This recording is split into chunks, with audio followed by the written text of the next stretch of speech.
It's amazing how one single choice, right? One decision made in a moment of total crisis can just ripple down through generations and boom, spark a massive war. That's exactly what we're diving into today, the wild origin story of the Kuru dynasty. It's this incredible tale of how a desperate move to save a royal line actually ended up planting the seeds for its own destruction. Let's get into it. Okay, so picture this. The story kicks off with a massive problem: an empty throne. The king, Visitraveria, has just died, and here's the kicker: he's childless. For the Kuru Empire, which is like the biggest deal around, this is way more than just a sad event.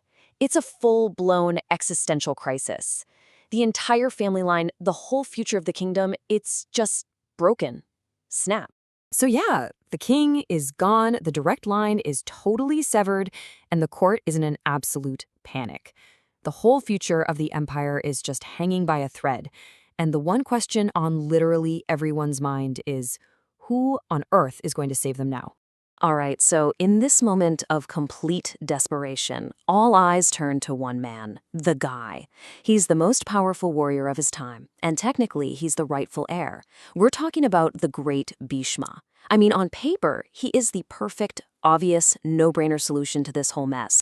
So the queen mother herself, Satyavati, goes to him and basically begs. She's like, look, whatever promises you made in the past, forget them. Just take the throne, marry the widowed queens, give us an heir, and save our entire world. It seems like such a simple ask for the one guy who can fix it all. But Bhishma's got a problem, a really big one. And this is his answer. You see, years ago, Bhishma took this absolutely unbreakable vow of lifelong celibacy. He did it so his father could marry Satyavati. And what's so incredible here is the power of his word. He literally says the sun could give up its light, water could stop being wet, before he'd ever break his promise. Think about that. The entire kingdom's fate is on the line, and he will not budge. Okay, so plan A is a total bust. Bhishma's not an option. This forces a desperate queen Satyavati to play her last card. And it's a secret, kind of dangerous one. A solution that's a bit more mystical. And yeah, it's got a heavy price tag.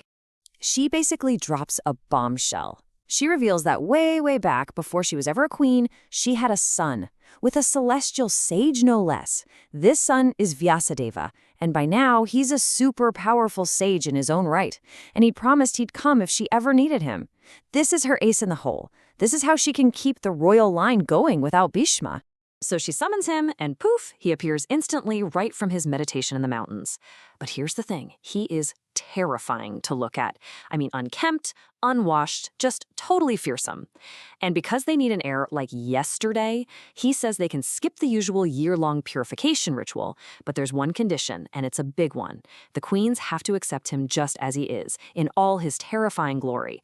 The entire future of the dynasty now comes down to whether they can handle it. Well, spoiler alert, courage is in pretty short supply. And this desperate last-ditch solution, it doesn't just save the dynasty, it completely reshapes it, basically baking the fears of this one moment right into the DNA of the next generation. All right, first up is Queen Ambika. She's brought before the sage to, conceive an heir. But the second she sees him, she is just completely overcome with fear. In her absolute terror, she just squeezes her eyes shut. She cannot bring herself to look at him. And this is where you see the direct, literal consequence. The son born from this encounter, Dhritarashtra, he's born perfectly strong, but completely blind. Her fear literally became his physical reality. Wild, right? So Satyavati sees this and is like, okay, that didn't work. Let's try again. So she pushes for a second attempt with the other queen, Ambalika. And she warns her, whatever you do, keep your eyes open. But as the sage approaches, she's also just struck with pure horror. So to her credit, she does manage to keep her eyes open, but she turns deathly pale with fright. And just like before, the consequence is perfectly literal. The son she has, Pandu, is born healthy and strong, but he's super pale, forever marked by his mother's fear in that moment. Now, there's actually a third son, Vidura. He's born to a servant girl who, unlike the queens, met the sage with total respect. And guess what? He's born perfect, whole, wise, no flaws whatsoever. But, and this is a huge but, his mother's status means he can never, ever be king. He's out of the run. So let's take stock. We've got three potential heirs. The oldest, Dhritarashtra, is out because he's blind. The wisest, Vidura, is out because of his birth. So by process of elimination, that just leaves Pandu, the pale younger son. He's the only one left without a fatal flaw, so to speak. So the kingdom is saved and Pandu becomes king. So on the surface, everything looks great. Crisis averted, they have heirs, the throne is secure. But as we're about to see, the way they solved this problem created these deep cracks in the foundation, fault lines that are eventually going to tear the entire kingdom apart. And for a while, everything seems perfect. The family tree is back on track. King Pandu is a good ruler. The kingdom's doing well. Everything's coming up roses. That immediate crisis, it's totally, completely over. But that's the key word, isn't it? Immediate. Because this solution, it wasn't a cure. It was more like a Band-Aid, a mask hiding the real problem with a really fragile, complicated fix. Because right under that peaceful, shiny surface, a huge crack was forming. Those desperate choices they made, they basically created a ticking time bomb. They set the stage perfectly for a massive civil war between the cousins, the sons of the blind brother versus the sons of the pale king. And let's break down why this was so inevitable.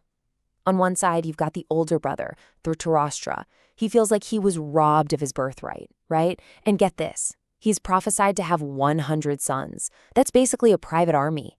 So his claim to the throne is always just simmering there. Then on the other side, you have the actual king, Pandu, and his sons are the legitimate heirs. It's pretty obvious their claim is going to be challenged by their way more numerous and powerful cousins. So here's the bottom line, the really crucial takeaway.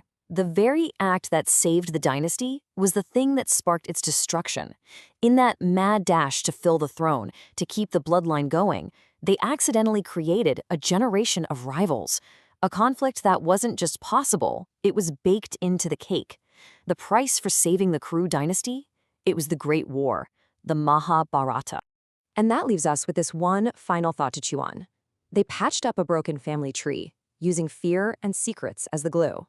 And in the process, they engineered a conflict that would burn their entire world to the ground. It really makes you think, doesn't it? To save a legacy, they created a war. So you have to ask, was that price just too high?